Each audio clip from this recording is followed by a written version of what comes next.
I see. Okay.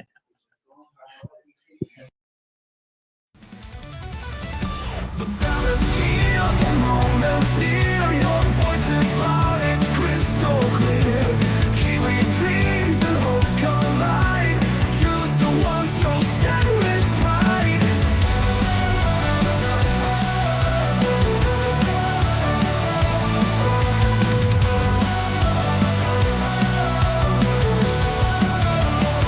It's in the ballot where we belong, every vote builds a nation strong. Your council, your board, your mayor in line, together we shape this land divine. The future's written in your hand, a chance to guide and take a stand. Community rising, hearts aligned, in together we shape this land divine.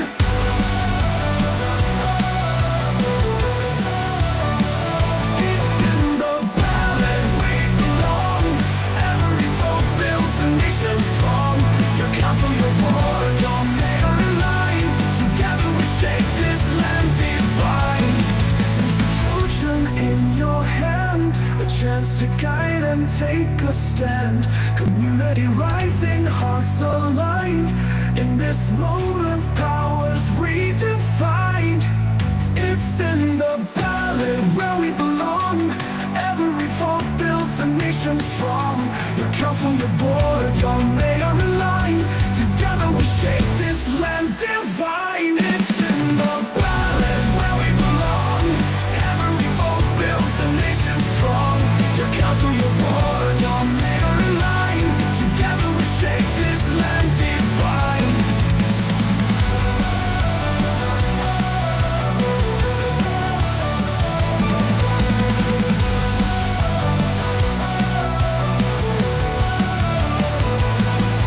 From hills to shores, every voice will soar. And good afternoon, everybody. These two candidates here are vying to get my dad's vote on who's going to be the next mayor of the Horowhenua District Council. But with every election, there's one thing stepping in their way, and that's your vote.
And good afternoon, everybody, and welcome to It's in the Ballot for the Horowhenua District Council mayoral race. We've got two fantastic candidates here in the studio, and let's kick it off. Justin, you get to kick off first with your opening statement of why you should be getting that tick from the Horowhenua voters. Good afternoon, everybody. He me nei kia koutou. It's a privilege to be here today and to be amongst you live here on It's in the Ballot. Why should you vote for me today? I'm here, I'm local, I'm bred here, and I understand the dynamics of our district and I understand the needs of our district. I'm very aware that there's a cost of living crisis going on out there, and our council can facilitate a better way to help our residents and our community to understand and help them with those cost of living crisis. We are in a state right now where our district is growing. Our infrastructure needs upgrading critically, and we also have a whole lot of economic opportunities on our doorstep, but we also need to protect and preserve what we have here in our district. We're known nationally as a food growing basket. We're known as a key growth area. With Otua now on our doorstep, the opportunities are live, the opportunities are real. I want your vote because I believe I can lead us into the future for Horowhenua. I believe that I can help us to grow and maintain those things that we want to see preserved in our district, we have a lot to do.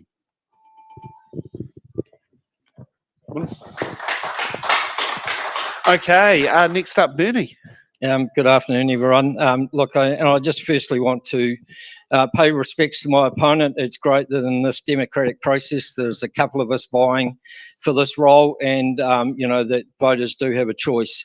Look, I'm currently the mayor, have been for 6 years.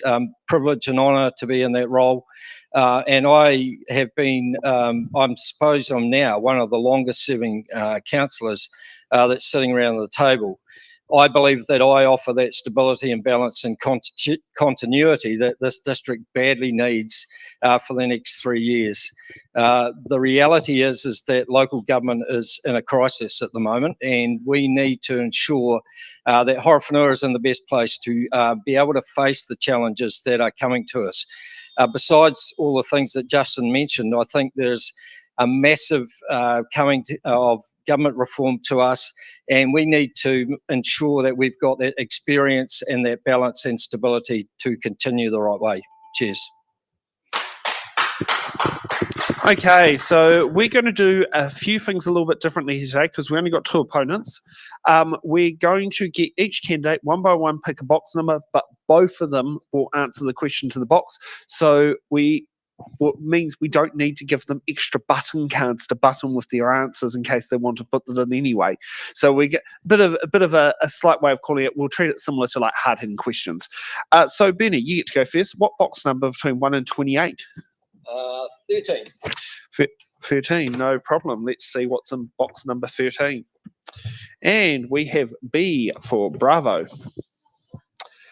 How would you strengthen relationship with central government and neighbouring councils for the best outcome for Horowhenua? Look, I'm pretty happy with where we sit in Horowhenua's reputation. When I got into this role, Horowhenua's reputation was in tatters. No government minister or anyone wanted to come and see us. I did a heck of a lot in that first term to strengthen our relationships, and have continued to do that through this last term. I currently chair the Mayoral Forum for Horizons. I have excellent relationships with my colleagues throughout the Horizons district.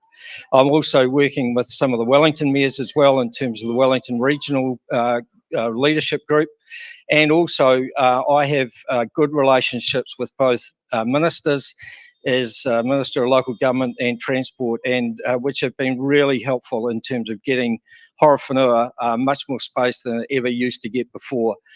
So relationships are really, really important when it comes to those big projects. Okay, Justin. Kia ora. Yeah, I firstly want to acknowledge Mayor Wandin as well. A great person to be campaigning against, but in this regard, I'm probably a little bit different. Although we need to continue to maintain and have strong relationships with central government, I stand by the fact that we need to have actually strong local voice and strong local priorities. And in that regard, the government will always determine or dictate to us as local government how they see the world. And we have to, under legislation and under law, usually oblige to many of those things that government want from us. But I actually turn the table and say, well, how will government support this district going forward? Because too often I feel the government put things on us as a local council, as a local authority, that actually we don't have the capacity or the resourcing to be able to actually fulfill. So I feel at times we're set up. So yes, relationships are really important with central government, but actually I'll be standing by the side of localism and that they need to hear us first and then we work together. In terms of other councils, that's a work in progress, but we're doing well. Okay, Justin, what box number would you like? 22. 22. Thanks for choosing my birthday. Okay, we have F for Foxton. With respect to large capital projects, is it more important to support local contractors or to focus on getting the best value for ratepayers? Yep. Oh, kia ora. Thanks, Sam. Look, a really interesting project. I think there's a balance that's required in this regard. I would always stand on the side of localism and supporting local business, but I'm also very realistic that there are at times that we can't actually fulfill what we need locally because sometimes we don't have the necessary resourcing capacity or even expertise in the area that we require. And there's also times as well when we need to draw on external expertise and partner with people that actually aren't from here to get the best outcome for our community. So while I'll always advocate that local business must come first and there must be ways of partnering and bringing them along and supporting our local businesses, I'm also very aware that we also need to look externally at times to deliver what's actually needed here and give our community value for every dollar that they contribute as ratepayers. Okay, Bernie. Look, getting the best value for ratepayers is obviously paramount these days, and local contractors have equal opportunity, I believe, to be able to tender for those large capital projects. And as Justin says, some of them can do it, some of them can't. It depends on the project. What is, I think, happened within the Horowhenua this term, though, has been a strengthened procurement process where we have governance and officers both being involved in terms of what tender is accepted by different companies that do it. Take, for instance, our latest major infrastructure project is the wastewater treatment plant. We had 14 companies tender for that project, local and outside the area. And so we're getting really good opportunity to ensure that we're getting really good value for both price and quality of work. And that procurement strategy does include a percentage that we allocate to making sure that we do some local work here. Really important that we continue that. Okay, Bernie, what box number? 17. 17.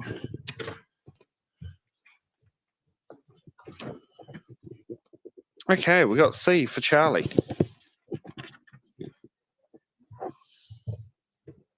There we are. Finally, it's ticked over. While the government is proposing to define Core Services Council through the Local Government Systems Improvement Bill, what do you consider a core and non-core service? Yeah, look, that's a really interesting question at the moment, isn't it? You could say that everything that council does is core because it impacts on our community. And people will have different views in terms of what is core and not core. Obviously, water delivery, rubbish, roads, parks, they are always considered to be core. But is economic development core? Is the provision of dog control core? Is the provision of libraries and community facilities for sport, is that core? So there's a heck of a lot to go in terms of what is core and not core. And it will be really interesting to see how the government actually define some of those things, because it's a very, very hard thing to do, because in some communities there will be core, in other communities it may not be. So I don't think one size fits all in this space, to be honest. Okay, Justin. Yeah, kia ora, guys. Very similar to Bernie. Look, core services for me are absolutely the basics that every household relies on. It's your water, it's your wastewater, it's your stormwater, it's your roading and your flood protection. Non-core include discretionary projects and amenities. Council must prioritise all core works and streams before we're spending on the extras. And while Bernie suggests, and he's correct, that council there are expectations on council that we must deliver everything to our community. But I think there are many times that we lean into things that actually aren't our core service. We're actually uplifting services that belong to other departments. We're not a social delivery system. We're not a treaty settlement body either.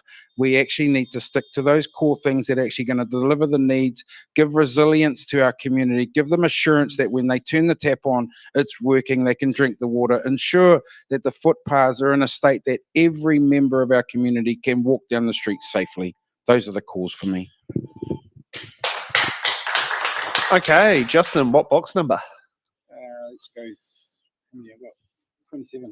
27, no problem. I didn't check the box numbers, sorry. Oh, they're to 1 to 28. It's all right. You've got at least you can probably see them from here. Bernie's a little bit harder. Okay. What's it called? We got P for Papa, because I can't think of how to say any local names correctly. I like that one. Beyond finance, what do you see as council's biggest overall risk, and how would you deal with it, Justin? Kia ora for the question. I think there's a lot of risks out there, but I think for me, probably the biggest risk to the organisation is the trust of our community in us to be good leaders, to trust that we're going to make good decisions with them at the forefront of those decisions. Without transparency and engagement, people disengage. I'll restore trust by meeting the community where they want me to meet them. I want to be open with them and acting with integrity. And I think that's probably the key that we need to work on as an organisation.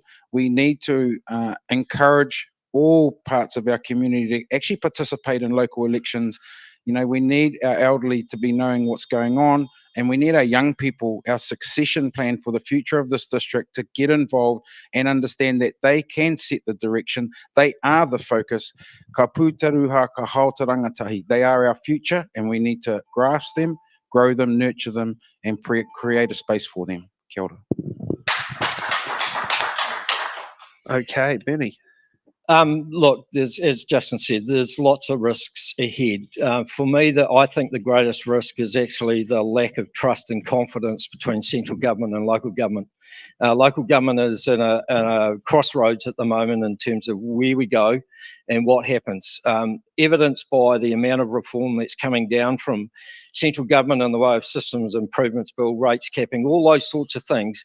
It gives the real impression that central government doesn't trust us. They have no confidence in our ability to deliver. And I think that presents a real risk to the future and of localism and what happens to us as districts. I sincerely believe that with this amount of government reform and us not being able to deliver specifically for our communities, then we're going to be in real trouble. And as I said before, one size doesn't fit all. How they can actually take us out of that equation, I think, is a real risk. Okay, Benny, what box number? 6. 6. So we've got, was it letter AB for the All Blacks? Yep. Do you support council policy on iwi's right of refusal for the disposal of surplus property?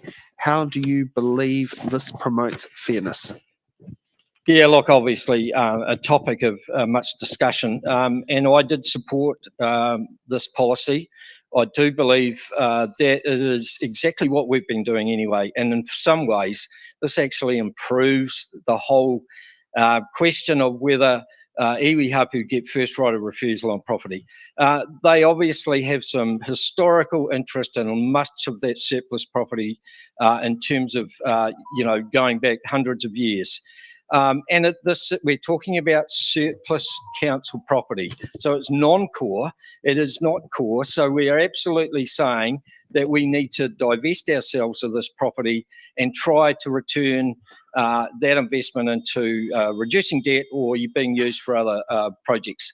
And I have no problem with actually giving iwi hapu first a month, and that's all it is, that first right, if they display an interest in that property, for them to be able to say, yes, we have an interest, but also to obviously make it at market price. Okay, Justin. Kia ora for the question. Really simple for me. Yes, absolutely. I stand by the decision and support the decision that me and many fellow councillors made. While maybe not unanimous, I think it was a decision that was really important for us and the relationships that we need to encourage and maintain with our local iwi community, our local hapu community.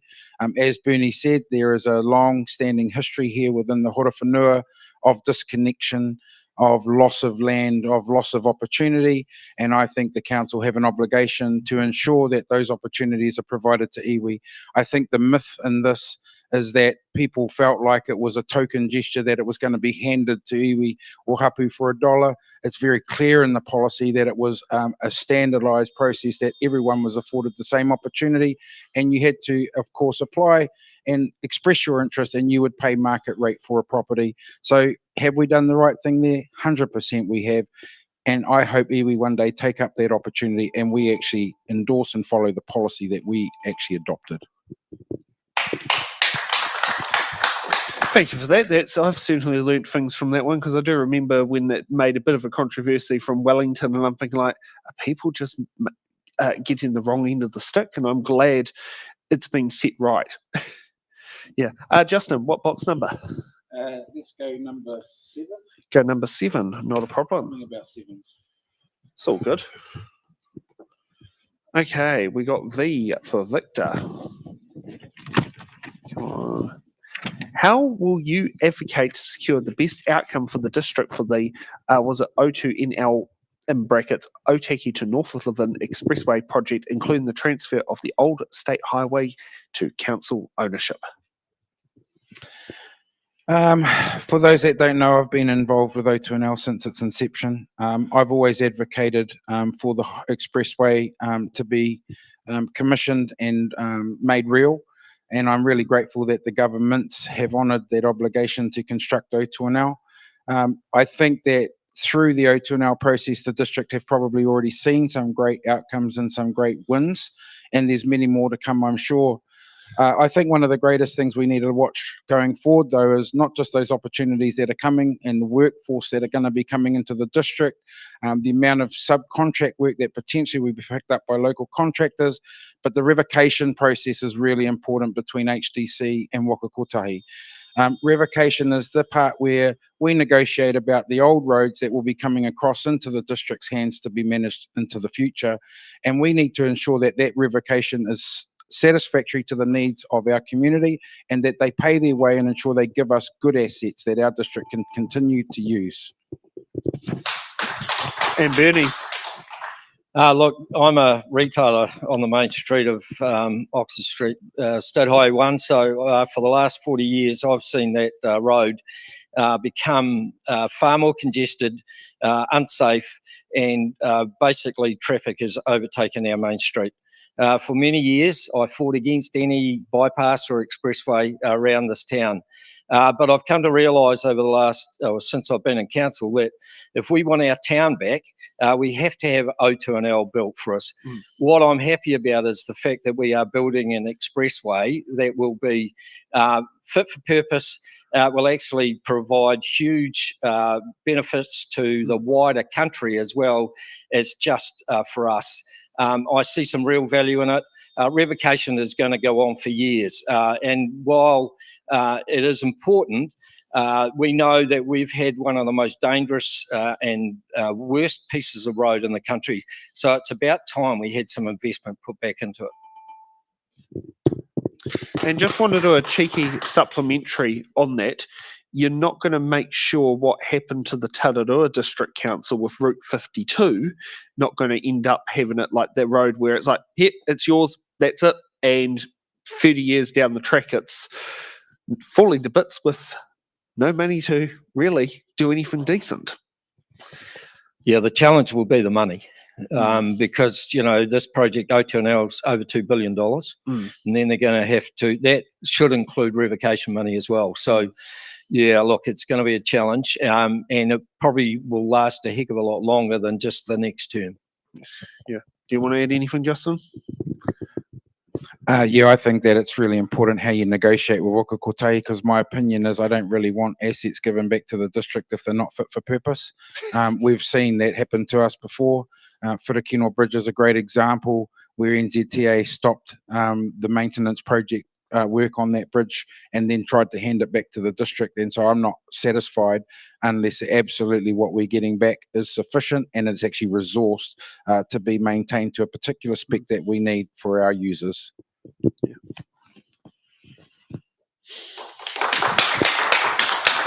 Okay, Bernie. 11, no problem. Okay, we got Q for Queen. What qualities do you believe are most important in a mayor, and how will you demonstrate them? Look, I hope I've been demonstrating those for the last 6 years, to be honest. But I think what I've learned in this role is that you need to be genuine, you need to be authentic, you need to be present, you need to be available, you need to listen carefully. You almost play a mediator, builder of consensus role than you do, in fact, of not having some really strong personal opinions, because one of the roles that you have to do is to try and corral those other 12 people around the table to try and come to good decisions. And sometimes that means that you sacrifice your own decisions and opinions and views in terms of making sure that the decision that you're coming to is in the best interest of the district. Building strong and positive relationships is obviously a key factor that you need to have as a mayor, and I think I've done that pretty well. Okay, Justin. Yeah, thanks, guys. Really good question, and I support a lot of what Bernie said too. Authentic is absolutely one of them, but so is integrity, accountability, transparency, empathy, and courage. And I use the word courage strongly because if you're not willing to stand up for your community, if you're not willing to stand up in what you believe, then I don't believe you're the type of leader we want. I'm actually not at the table to make friends. I'm at the table to make decisions that are best for my community. I won't compromise my values or my principles for anybody. And I have to work hard at times, as anyone knows, around the table to encourage other fellow elected members to vote in your way. I don't always get my way, but again, I'm happy to take a loss at a loss, and I'm happy to celebrate a win as a win. But a win is for the community, and I'm absolutely clear that that's who I stand for and that's who I represent. I will demonstrate these things by being accessible to our community. I'll be consistent, I'll turn up, and I'll be there to make those hard decisions when they have to be made. Okay, Justin, what box number? Oh, number 9. Number 9. We're running out of boxes? Oh, we've got a little while to go. And feel free to use Te Reo Māori. I do know my numbers part quite well. Okay, we got D for Delta. Do you support rate capping? If so, should it apply to both core services and non-core services? If not, why not? Yeah, thanks for the question. This is quite a controversial one. We know that there's both sides to this, but I'm actually in support of rate capping. I actually believe that it should be managed. It certainly shouldn't be. We shouldn't keep putting the rates up as we are. And while some people think that the rates that they've been getting hit with are hard, they actually could have been much harder. There's been a lot of work around the table to actually, with our team, with our CEO, to find those efficiencies that we need in the organisation, so that we're not passing on those full rate impacts as what they could have been. So I think that we should apply to both the core and the non-core services, with council ensuring efficiencies before reaching ratepayers' pockets. I'm really concerned that we keep debt funding matters. I don't believe in that. I was raised to spend what you can afford to spend, and for me, that's part of getting back to the basics. Live within your means. Okay, Benny. Look, in principle, yes, I do agree with rates capping, but I do think that there will be unintended consequences from imposing a policy like this. And we've seen that for those states in Australia that have got rates capping, there's been underinvestment. It has meant that, there's a view that they have not actually spent the money on the core projects like they should have. So while I support rates capping, I do believe it should only be for non-core issues and projects, because often those projects that are core need that investment. We've got a huge underinvestment in this country for many, many millions of dollars. All our treatment plants and water treatment plants are now ending their life history, and we need to actually reinvest significantly of those. And what happens when our costs aren't met by, say, if power goes up more than that rates capping amount? So a huge detail to come on this space, I think. Sorry? I'd love to expand on it a little bit. All right, go ahead. Yeah, go ahead. Look, I think, to be honest, that council and previous councils actually have to own a lot of the situation that we're in. I'm sorry. Regardless of the reforms, regardless of government directives, regardless of all those other things going on, previous councils had made decisions to defer works. Previous councils did not pay their way. Previous councils spent money in other areas that I would consider are not core issues that we needed to see.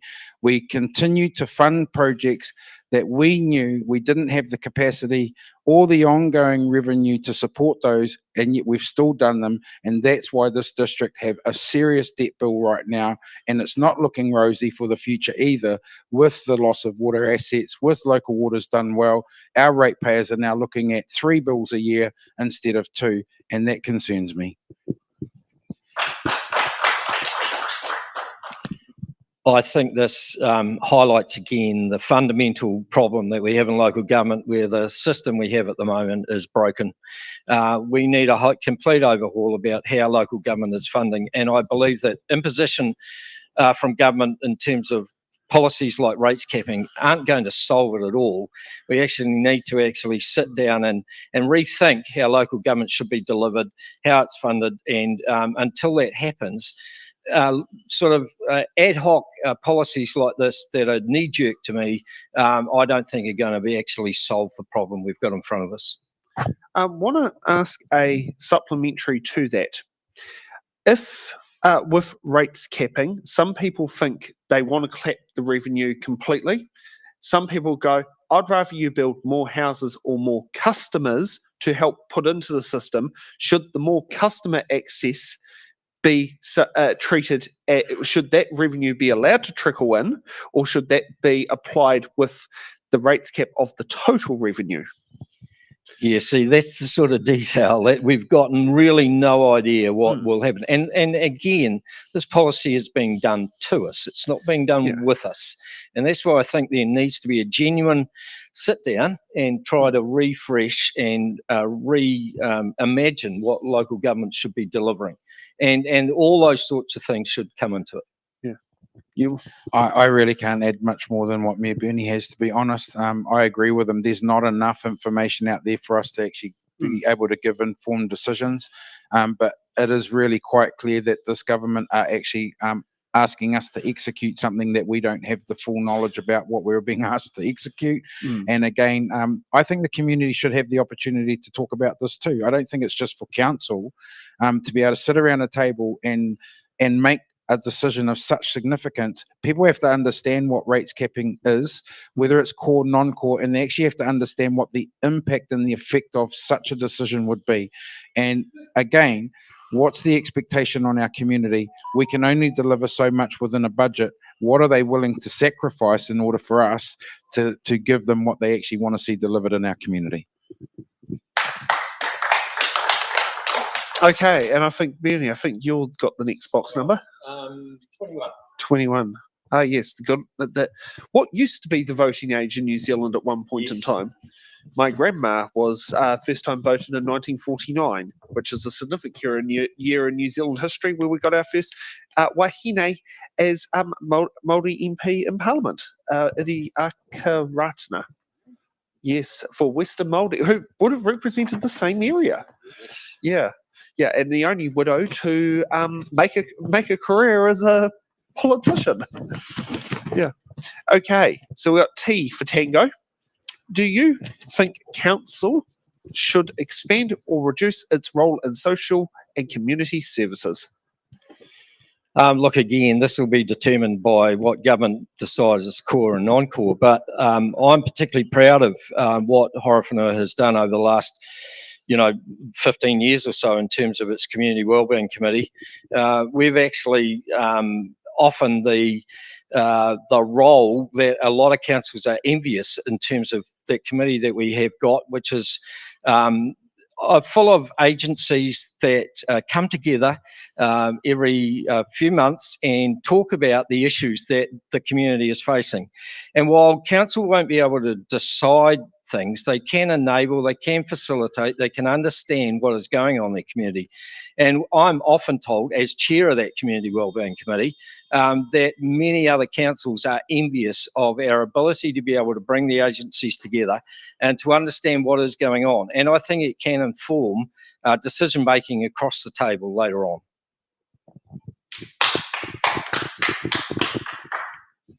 Okay. Yeah, like Bernie too, I think Horowhenua District Council have done an incredible job really in being the enabler for many of our parts of our community and community groups. You know, I think council should continue to partner with our local iwi and hapu community organisations and central government and not duplicate roles. I think there's too much duplication that goes on across the various organisations. They're all delivering the same thing with a different budget line, siloed quite often. I think the best value is when we're actually sitting down together, we're strategically thinking about what we need here in the Horowhenua, and we're actually aligning ourselves so that we're getting the best value of the money that each of those organisations have to deliver. But I'm also going to say, like I said earlier, we're not here to replace social services. We're not here to replace health organisations and health services. I know what our core intent is, and I know what we need to deliver to our community, but I also know those nice to have things are good to have too if you can afford them. Okay, Justin, what box number? 14. 14, no problem.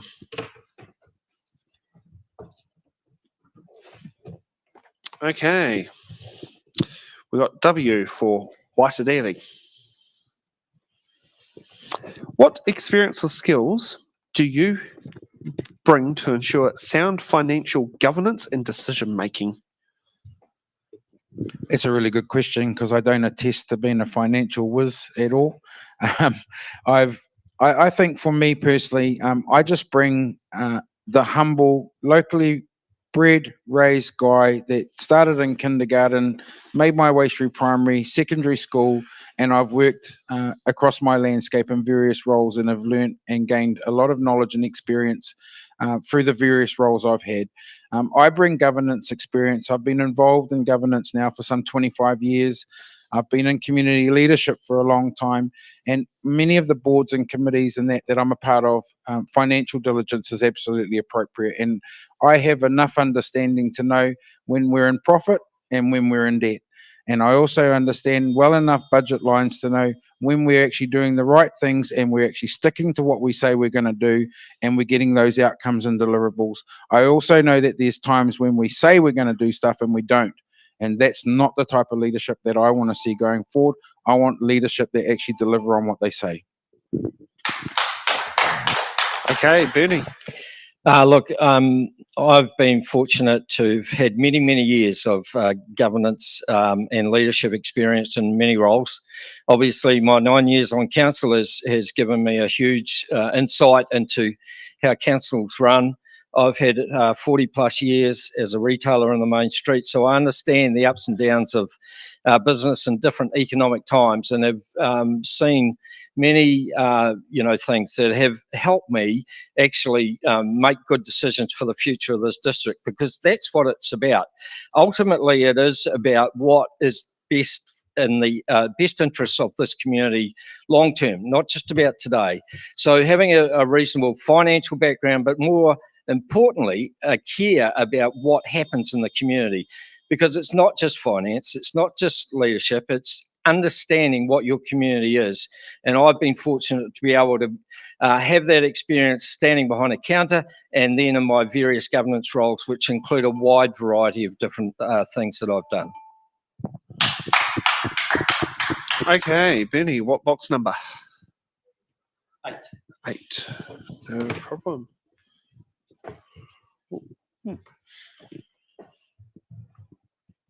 Okay, we got K for Kopatara. When I find K on the thing there. When do you see the future of the Levin closed land? No, sorry, read that wrong. What do you see for the future of the Levin closed landfill site? Should it be used for revenue generating or community purposes? Look, the closure of the landfill was probably one of the most contentious decisions that council has made over the last decade. And I was part of that. It was a long, complex situation with many conflicting tensions around whether we should close it or not. Ultimately, though, the council still has significant debt on that landfill. We have aftercare costs that are going to keep us going for the next decades. So it's a significant cost to current ratepayers and future ratepayers. So yes, I do believe that there should be some sort of revenue gathering project at the landfill, but obviously it has to fit in with all those economic, those environmental and those social different sort of aspects of a project. It can't just be reopening the landfill again, but it is going to be difficult, whatever we do. Okay, Justin. Yeah, very contentious topic actually, and pretty hot on the radar right now. But I suppose, like Bernie, the landfill's closed. A decision that this council made, and I'm glad they made the decision. I am an ex-Hokio resident. I understand the area, the stream, the impact, and the state that the stream is in today, and also Punahou, the lake. Look, the landfill should absolutely be remediated. We need to explore opportunities for the community to use that space. So while it is going through a phase of closure, and as Bernie's right, there's aftercare that's going to take many, many years to manage that property, but we can't just do it with it sitting there idle. It needs to find a way of being repurposed, being reutilized, whether that's creating a solar opportunity, whether it's ecological restoration, whether it's creating a green space, but it shouldn't be a future liability that the entire district have to continue to look after when actually previous councils did not look after the site well. They didn't acknowledge that there were issues going on and the impacts being felt real today. As also a former Hokio resident, how close to Mayoral Terrace did you live? I live straight below, down in the hollow, in that little wee flat. Because my dad's house is up the top there, and it's been up across the road from Paul Pirana's place. Oh, plate. Yeah. So yeah, I was like going like, oh heck, because I did have a bit of time living out at the beach. Yes, do miss it. But the only thing I don't miss was the poor cell phone coverage and the lack of fibre optic broadband. But well, I don't think we had fibre at the time, because I know when I was in Hokio Sands Road, we just got ADSL, and it was only just in there. Like, if we were kilometres down the road, we wouldn't have it. Well, I ended up there because my dad was a teacher at Hokio School, the boys' home, when it was open, and so I ended up living there for 18 years. So, and my wife's family are very well entrenched out that area too. So, oh, heck, it is a small world. It's a small world. Justin, what box number? Let's go with 23. 23. Okay, we got X for X-ray. How would you balance operational and capital investment in community facilities such as libraries, pools, and sports grounds with the need to keep rates affordable? X for X-ray. It's not the one X we've got. Oh, okay. What does your X one have? We've done that. What qualities do you believe are the most important in a mayor, and how will you demonstrate them? So what's the question you asked? The question that I had is in the X slide was, how would you balance operational and capital investment in community facilities such as libraries, pools, sports grounds, and with the need to keep rates affordable? Okay. I don't think we have, but happy to give it a go, crack if you want us to. Yeah, if you want to. Yeah, yeah, this is what Helen does. Helen's been doing the questions, so that would and I'm wondering if it possibly might have been one that might have been slipped in between when Helen did the questions and Stacey did the graphics.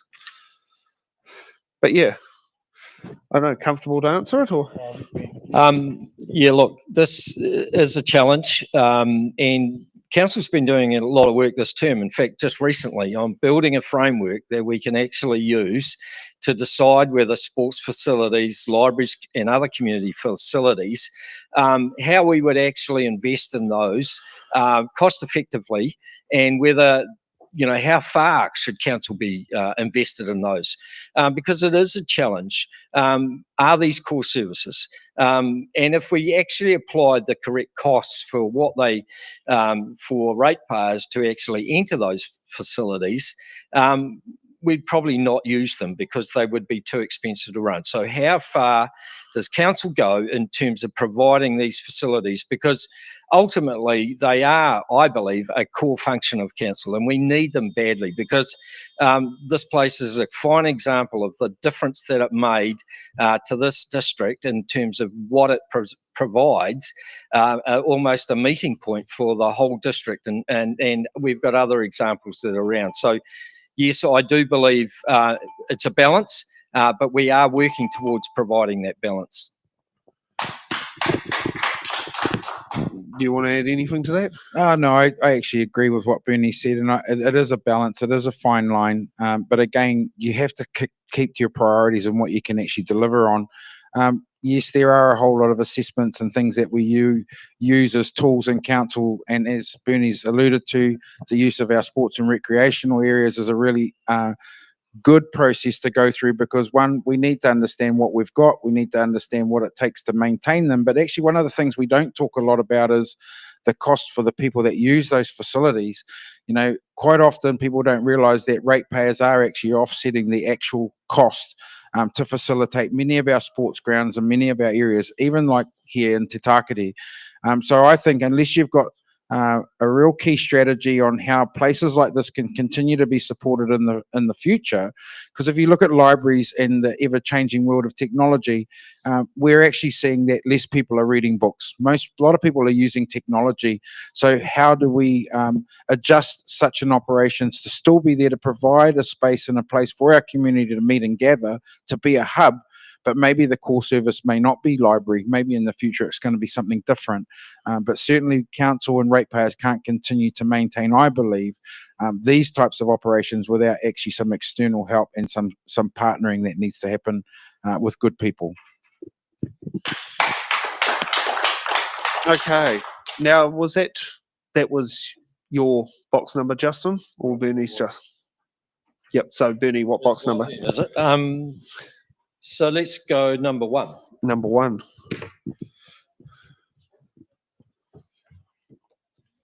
Okay, we got H for hotel. What current council projects, planned or underway, do you think is the most transformational, and why? What projects would you cancel or change? Look, we've got a couple of, I think, transformational projects in front of us. One obviously is O2NL, which we've already talked about. But I think the other transformational project that we've got in front of us is our water storage project up the back of Gladstone Road. Currently, every summer we have to have water restrictions because there's not enough flow in the river that enables us to take the amount of water that we need. This water storage facility will give us probably up to 50 days through the summer, as we are able to siphon off a lot of water at this time of the year when it's raining a lot more. So, yeah, look, I see that enabling us to be able to make sure that we handle our growth, to provide that capacity, to be able to sort of ensure that business and residential infill that comes to this town, and we'll be able to do it with confidence. Justin. Yeah, it's an interesting question, that one for me, because projects like O2NL are really important and transformational, but I also think there's hidden projects that people don't know, such as flood resilience, flood protection, stormwater projects that are actually really required here, particularly in a place like Levin, where we have Lake Punahou in the state that it is, and we need to find ways to do much better. When I think about the current upgrades that are planned for the Levin water waste treatment plant, I know it's really important, but it's not a project that I want to see honestly carried out to the potential that it is. I'm a believer in the plant doesn't belong on the banks of the lake. I believe that if you're going to spend $111 million on an upgrade on a facility that leaves it in the same place that actually causes the most harm to the lake, you want to have a pathway that goes around a lake. Who wants to walk past a wastewater treatment plant? So for me, I'd like to find alternative areas and sites, and we put that money, use our mouth, put the money where it is, and remove that plant and put it somewhere else. Okay, Justin, what box number? 3.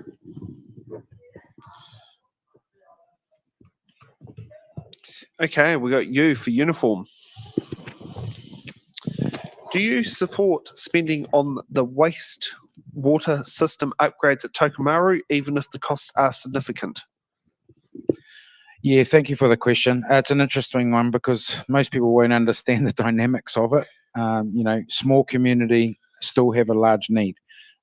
Yeah, I actually totally believe that we should be doing those upgrades. I think we need to do it, but I think we need really strict oversight and clear communication.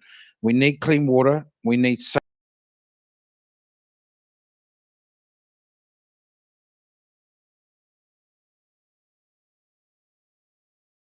safe systems and ethos of this council. So we need to find ways to ensure that even those little parts of our community feel like the council are there supporting them, are there creating those upgrades, those essential services, the infrastructure that's required, because even those little places have aspirations. They want to develop, they want to grow. Many in that rural sector want to put cabins and homes and subdivide for their families, and we need to ensure actually that there is the infrastructure there to support that future development. Okay, Bernie. Again, a dilemma, isn't it? Is it cost effective to supply, the sort of standard of service that we really want to do? And I would hope that technology would enable us to be able to find a solution that is both cost effective and still upgrades what is, poor infrastructure. As Justin said, the villages of our district need or deserve as much looking after as the Levin and Foxton do. And Tokomaru is an area which has not necessarily had the best service from council over the years. And look, I do believe that they need that investment, but I think that significant cost. How much do you really need to go? And if the government are telling us that in law they're going to put in a policy that says everything has to be cost effective, how far do you go? And that's going to be the challenge.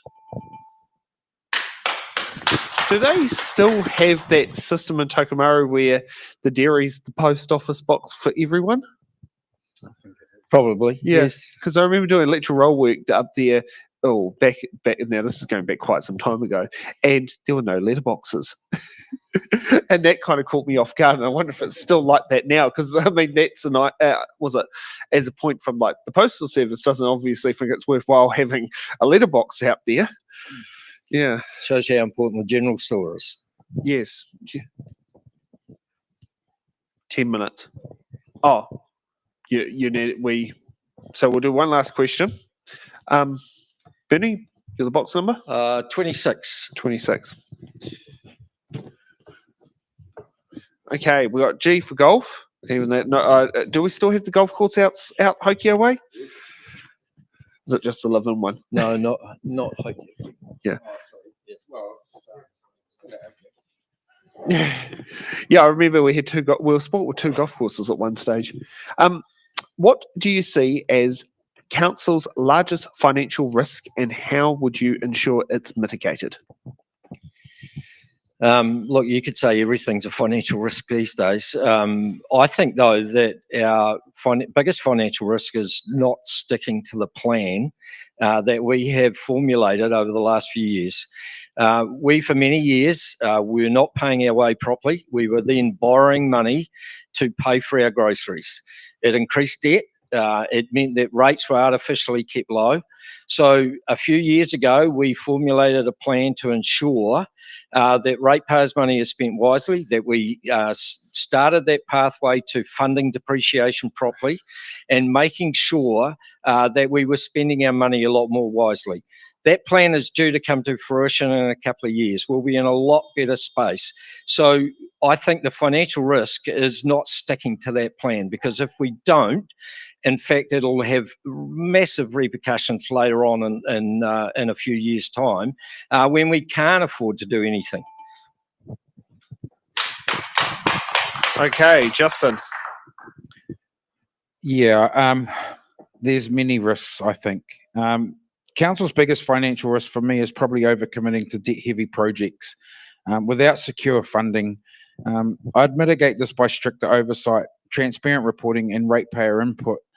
I think one of the issues we have here in our district is we don't understand asset and retain assets. This district don't have the luxury of having other income other than rate revenue. We need to find solutions actually that give us the ability to offset rates through actually real projects that are going to deliver outcomes. We can't continue to sell land and can't continue to sell what they deem as non-core property that actually did make returns or do give returns. No council that I know had a glass ball and they knew what was going on. Decisions were made at the time that were best for the time, but in the current regime, in the current day, there's probably quite a few things I would change that actually reprioritize where we need to get back to.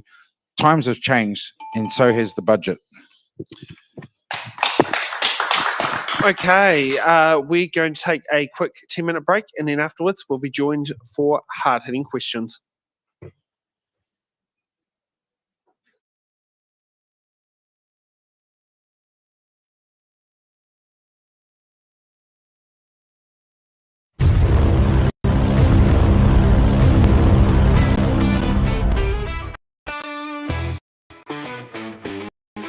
We're taking a pause, just a short little breather to stretch out your legs.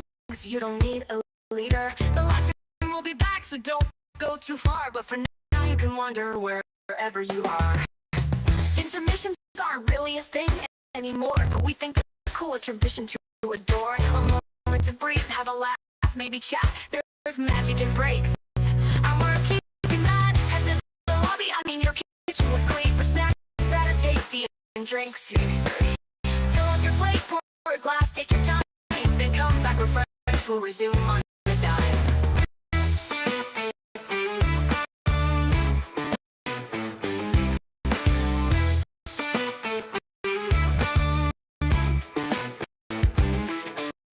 Head to the lobby, your kitchen with glee for snacks that are tasty and drinks. Maybe 3. Fill up your plate, pour a glass, take your time, then come back refreshed. We'll resume on a dime.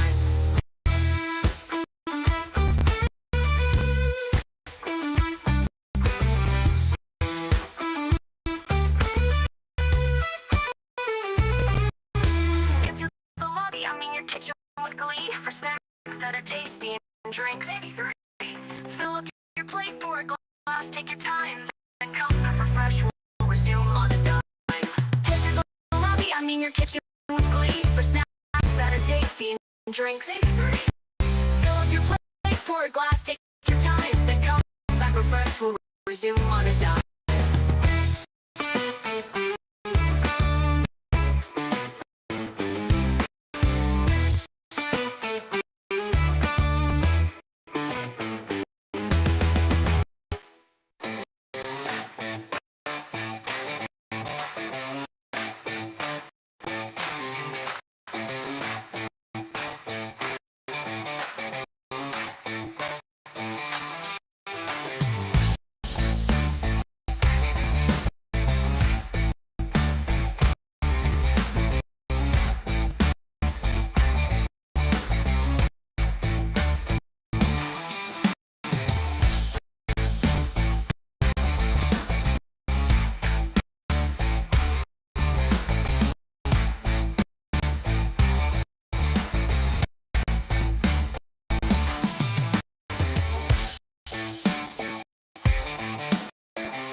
We're taking a pause, just a little breather to stretch out your legs. You don't need a leader. And we'll be back, so don't go too hard. But for now, you can wonder where you are.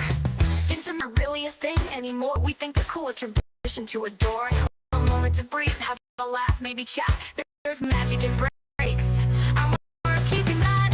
Head to the lobby, I mean your kitchen with glee for snacks that are tasty and drinks. Fill up your plate, pour a glass, take your time, then come back refreshed. We'll resume on the dime.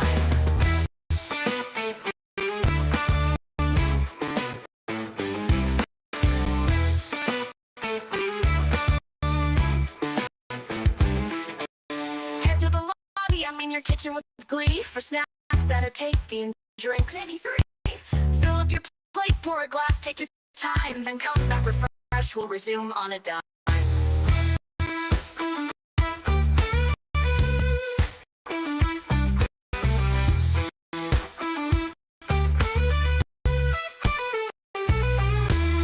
Into the lobby, I mean your kitchen with glee for snacks that are tasty and drinks. Maybe three. Fill up your plate, pour a glass, take your time, then come back refreshed. We'll resume on a dime.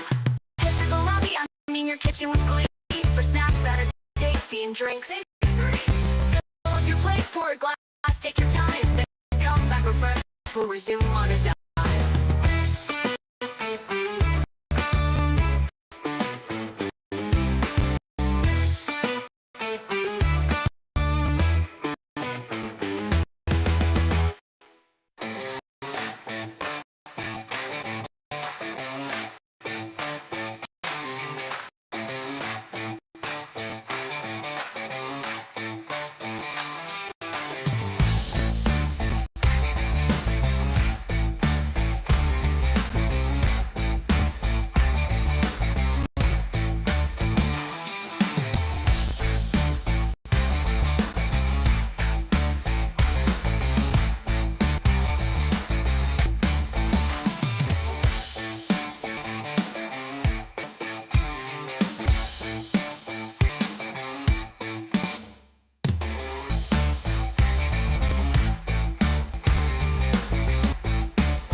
It's almost time to get that joke. The candidates their legs been partying a break. They're still hard-hitting, closing statements and stuff to know. So grab snacks for their answers and precisions you need to. The candidates are stretched their candidates their legs been partying a break. They're still hiding questions, closing and stuff you wanted.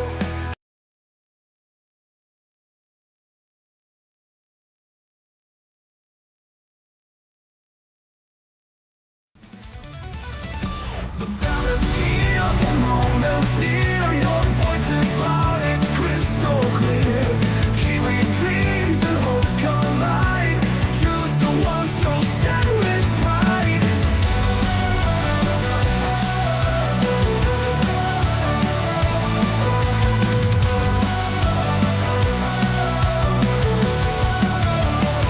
It's in the ballot where we belong. Every vote builds a nation strong. Your council, your board, your mayor in line. Together we shape this land divine. The future's written in your hand. A chance to guide and take a stand. Community rising, hearts aligned. And that's how we shape this land divine.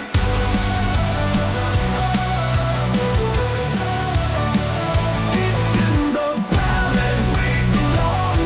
Every vote builds a nation strong. Your council, your board, your mayor in line. Together we shape this land divine. Fortune in your hand, a chance to guide and take a stand. Community rising, hearts aligned. In this moment, powers redefined. It's in the ballot where we belong. Every vote builds a nation strong. Your council, your board, your mayor in line. Together we shape this land divine. It's in the ballot where we belong. Every vote builds a nation strong. Your council, your board, your mayor in line. Together we shape this land divine.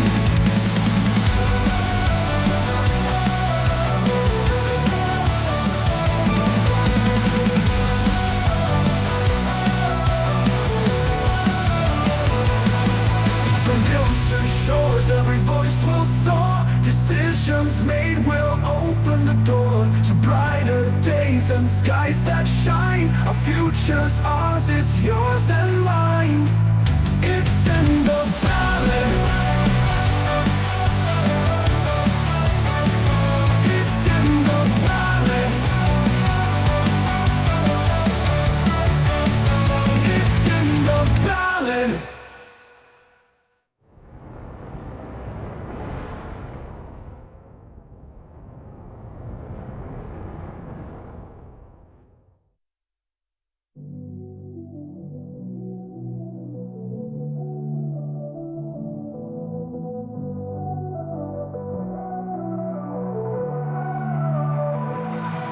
From hills to shores, every voice will soar. Decisions made will open the door to brighter days and skies that shine. Our future's ours, it's yours and mine.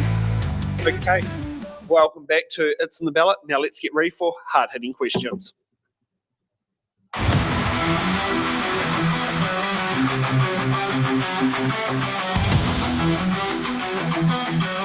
Hard-hitting questions. We don't get any credit. What does a question? Because every candidate has answered the hard-hitting questions. Okay, so let's get ready for hard-hitting question number one. With large-scale retirement villages already developed or planned with minimal impact on council infrastructure, do you intend to embrace and promote further such developments? Justin. Yeah, thanks for the question. Yeah, this is an interesting one. It's another one about balance, to be honest. Look, I support balanced development. Retirement villages bring economic benefits. There's no doubt about that. But they must not overwhelm our infrastructure, and nor should they take priority over other needs we have in our district, meaning housing for families and young people. And so I think we need to find that balance. We need to ensure actually what is the priority and what is the greatest need. Levin is already renowned, Horowhenua is renowned as a retirement sector or retirement region. I don't actually agree with that. I just think that we've got prolific rest homes in one part of our area, and even in Foxton there's a couple of rest homes over that way. But again, I think we've got homeless people in our landscape in our district, and we've also got underdeveloped Māori land and opportunity, some of the most impacted by the affordable issues we have in our district, and we should be looking at ways to unlock those opportunities. Okay, Bernie. Look, I don't believe we should actually embrace and promote this. I believe, though, that we need to ensure that we have created the environment that people actually do want to come and invest and develop their rest homes and other parts of businesses in our district. If we create the right environment for growth, they will come. And we know that with the infrastructure that we're building, with the road and what we're trying to manage in terms of things like the water storage, that we have the capacity to be able to handle that. So why not become the senior citizens town of New Zealand? I don't mind that at all, because they still are coming here and thinking that this place is right. And look, only today I've been talking to people who arrived from Wellington, 6 months ago. They think this place is fantastic, and we have brilliant lifestyle. So I believe that if by creating the right environment, those sorts of people will continue to come. And I do believe the Otiki election, I'm not sure how it's going to work when the new electoral boundaries come in, but it was the electorate that had the most people over 65 living in it. And also a 99% enrolment rate. Yeah. Yeah, look, we have 25% of our makeup of population is over 65. It's a bit higher than the rest of the country, but, it's not, I don't think it's too much out of proportion. No. Yeah. I just wish the trains were a bit more frequent. It's coming. Yes. Darren has assured me of that one. Okay, let's get to hard-hitting question number 2. If money or consents weren't a constraint, what is the one big idea or project you'll push for the council to pursue, Bernie? Yeah, look, this is a bit of a blue sky thinking on my part, but sure, a gondola up Trig would be fantastic, but I actually believe that we've got some, fantastic natural resources in this district that we could use a heck of a lot better. And in fact, if everything came came together really well, I believe that we could, down at the lake, create the Rotorua of the Lower North Island. Make it a really attractive place that's educational, tells the history, promotes the whole district really well, promotes the story of what happened here over many, many hundreds of years. And because I don't think we're actually using that asset as much as we'd like. I know it's unlikely to happen, but imagine cruise ships coming out of Wellington, the destination and economic benefits that could be there for all if we did something like that. And Justin? Yeah, another really interesting question for me. Look, I think for me, blue sky would be absolutely the restoration of Lake Horowhenua Punahou. I think this community have suffered too long, and we've lost out on so much opportunity by not having the taonga as in the state it should be. I think the opportunity, I said it the other night at a Meet the Candidates, around right now that Foxton Beach is the tourism hub of the Horowhenua, and I still stand by that. But I think we need to actually take on board the fact that Punahou has so much to offer to our district. Levin needs a core thing for people to come and see, and we don't have that right now. We're only known as a growth town and a retirement town, and while that's nice, it doesn't bring people here to spend money. Most of those people actually can't afford to spend their money locally or regionally, and so for me, restore Punahou, bring tourism to Levin, and support the wider tourism needs of the district, which will support our economy. Okay, and now let's get on to hard-hitting question number 3. What is your position on retaining the Horowhenua Māori ward for Horowhenua District Council and Tonga Māori constituency for Horizons Regional Council, and why do you hold that position? Justin. Thank you. Look, for anyone that doesn't know, I'm already a Māori ward councillor and really proud to be alongside Councillor Horowhenua. I 100% support retention of Māori wards, and I hope those listening will tick the box in this upcoming referendum to support and maintain the wonderful contribution that they give to supporting what we as a district need, and quite often what we need operationally to get big projects over the line. I think that the value is not seen by our community. I almost feel like we're undersold in the representation that we have, and too often misleading information or misinformation is shared out there about the genuine support and responsibilities that we hold as Māori ward representatives. We are the only ones outside of the mayor that have to look after our district, and we have a very large constituency to look after, and many iwi and hapu, and even those that don't attest to being from here, we still have an obligation to look after their interests. Okay, Bernie.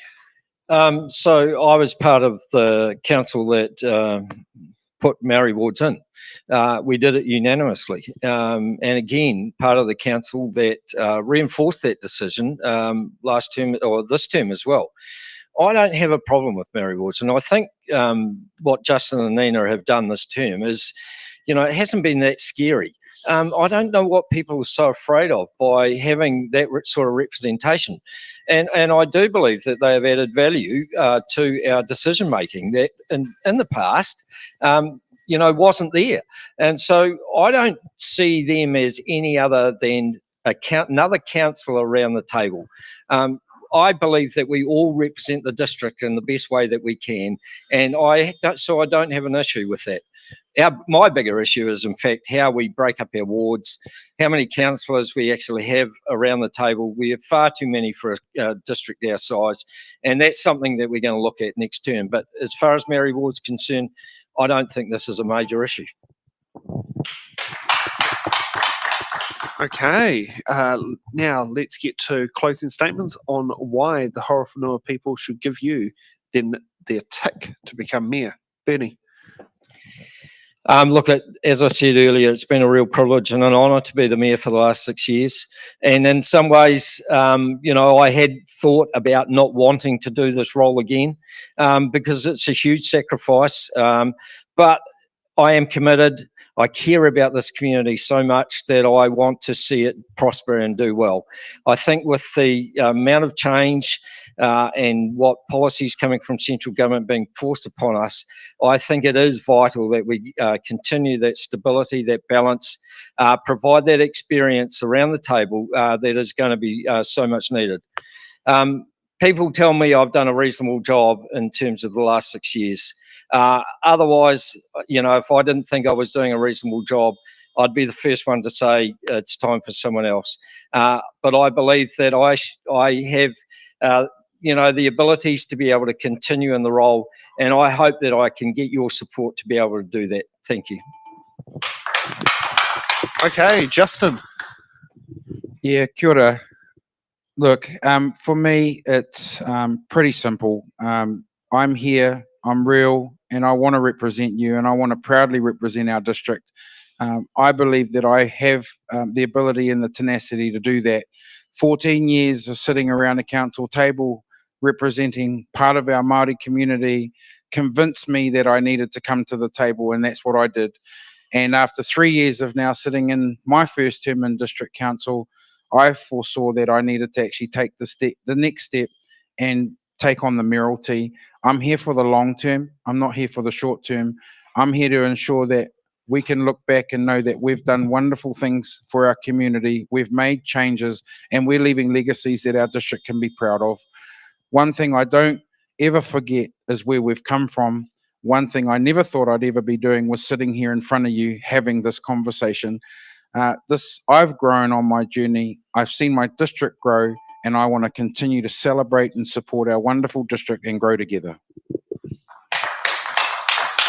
Okay, thank you for that, and thank you for our candidates for participating on It's in the Ballot. It's not easy to jump in front of a camera and present yourself to the world, but you've done a brilliant job. Now, just a bit of housekeeping before you go. It's in the Ballot is an independent small non-profit organisation which is funded on small dollar donations. These events are proudly brought to you by the supporters of that. If you'd like to sit there and support It's in the Ballot, you can head to our website on itsintheballot.nz and click on donation, where you can put in a direct credit deposit into our bank account. You can also, on Eventbrite, get a ticket with Kura-hau without a mission, and that can give us a donation into It's in the Ballot. Or you can head to our Give a Little page and make a Give a Little donation. Or, and since we're part of the YouTube partnership program now, you can also go and, if you're watching live, you can do a super chat. And if you're watching afterwards, you can do a super thanks, and that can also help fund our It's in the Ballot shows. It's been an absolute pleasure being back in one of my adult towns of living in. And I remember when this library was being built from the pokey room next door to this, basically taking over the old supermarket. Yes, it was Woolworths. It was a very long time ago. Yes, before they went to Countdown, now they're going back to Woolworths. And yes, it's good that. And as you probably gathered, my dad and my brother are still here, and will be using this to help with their voting, along with many of the good old friends of the Horowhenua. We will be taking a break tomorrow, but we'll be taking our first set of shows from Rotorua this Sunday at Motion Entertainment. So you want to sit down there and follow us up the country, feel free to do so. We'll see you on, Sunday.